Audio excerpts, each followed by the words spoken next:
নমস্কার, ত্রিপুরার মেয়ে স্বপ্নার চ্যানেলে সকলকে স্বাগত।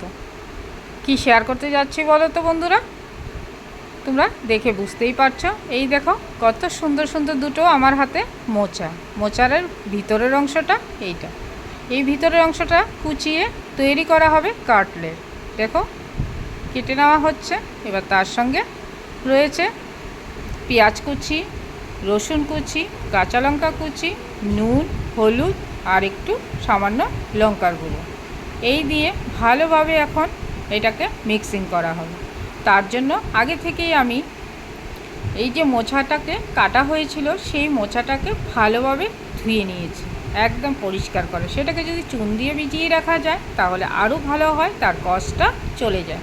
আমি এটাকে সিদ্ধ করব না, এইভাবে আমি এবার মাখতে আরম্ভ করে দেব। তার মধ্যে দিয়ে দিলাম পরিমাণ মতো বেসন, সঙ্গে দেব চালের গুঁড়ো আর হলুদ গুঁড়ো, লঙ্কার গুঁড়ো তো দিয়েই দিলাম।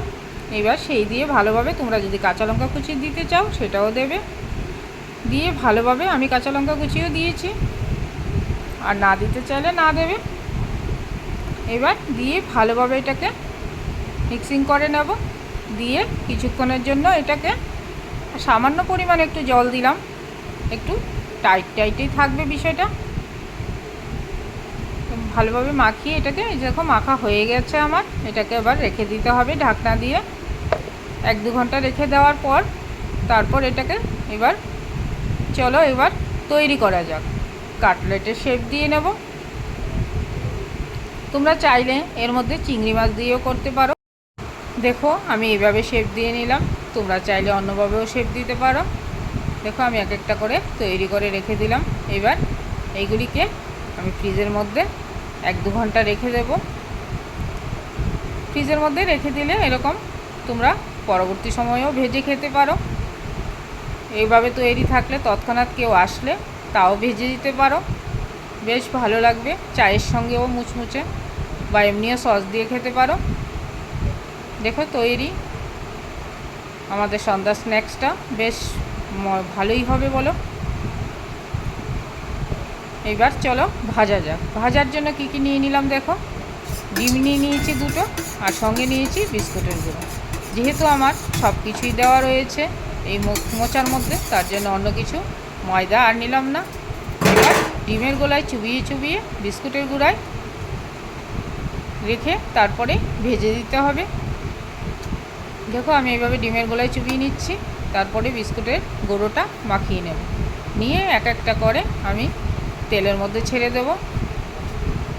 এইভাবেই আমি আমার মতো করে তৈরি করলাম বন্ধুরা। তোমরা যদি আরও ভালোভাবে পারো তৈরি করে নিও। আর যদি আমার এটা ভালো লাগে অবশ্যই লাইক শেয়ার করে সাবস্ক্রাইব করে পাশে থেকো। আর নিত্য নতুন ভিডিও পেতে ত্রিপুরার মেয়ে স্বপ্নার চ্যানেলের সঙ্গে সদা সর্বদা জুড়ে থেকো। আশা করি ভালো লাগবে। আর যদি কোনো ভুল ত্রুটি হয়ে থাকে সেটাও জানিও। দেখো আমার ভাজা হয়ে যাচ্ছে, এরকম ব্রাউন শেপে ভেজে নিতে হবে। আঁচটা একটু কমিয়ে রাখতে হবে, কারণ যে কোনো ভাজা পোড়াই একটু কমিয়ে রাখলে ভালো হয়। গ্যাসটা ভীষণ খাস্তা এবং মুচমুচে হয়েছিল। দেখো কতটা সুন্দর হয়েছে। যদি তোমাদের খাওয়াতে পারতাম বেশ ভালো লাগতো বন্ধুরা।